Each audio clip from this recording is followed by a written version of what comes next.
समय को बचाते हुए सारे डॉक्यूमेंट्स को अपलोड कर दिया गया है। और अब हम देखेंगे कि नेक्स्ट स्टेप सबमिट के बाद जो है क्या होता है। ठीक है, सबमिट करने के बाद जो है आपसे यस पूछेगा, प्लीज़ कंफर्म वेरिफिकेशन कोऑर्डिनेट वगैरह सब कुछ। आप इसको यस सबमिट कर दीजिएगा। यस सबमिट करने के बाद जो है प्रोसेस में चला जाएगा सबमिटिंग का। देखेंगे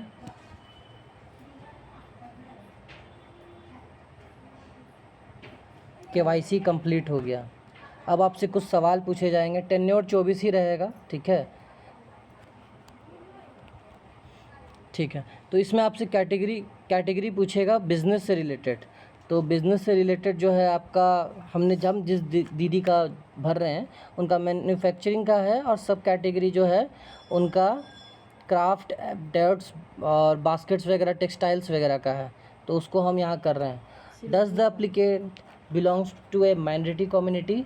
माइनॉरिटी कहने का मतलब कि आप मुस्लिम है कि नहीं, तो इसमें नो करना है।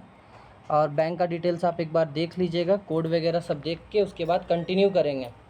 कंटिन्यू करने के बाद कुछ सवाल पूछे जा रहे हैं, सवाल का जवाब इस आधार पे देना है। Do member have SHG loan overdues. दीदी आपका कोई ऐसा लोन जो ओवरड्यू बाकी रह चुका है?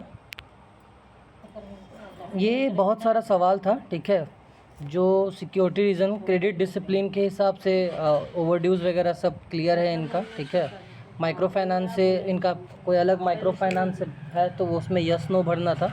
सिक्योरिटी मैनेजमेंट के कुछ क्वेश्चंस हैं जो सभी दीदी के अलग अलग होंगे, तो आप लोग इसको देख लीजिएगा। रीपेमेंट कैपेसिटी का हिसाब से एक अलग अलग होगा। यहाँ रेगुलर इनकम मंथली वाइज बताना है आपको। ठीक है, रेगुलर इनकम कहने का मंथली है यहाँ पे। ठीक है, do you applicant primary source जो इनकम है वो अगर उनका यस है तो यस, नो है तो नो। इसको कंप्लीट करने के बाद सबमिट करना है। सबमिट करने के बाद जो है इनका कंटिन्यू हो जाएगा। और अब यहाँ से चला जाएगा ACCC के ID में, और वो इस चीज़ को वेरीफाई चेकर करेंगे। चेकर 1 के नाम पे है। चेक करने के बाद वो AM को भेजेंगे, असिस्टेंट मैनेजर को, और उसके बाद DM के पास चला जाएगा, और DM के बाद स्टेट ऑफिस में। तो यही अब तक की प्रक्रिया है। बुक कीपर लेवल तक का इतना तक काम था।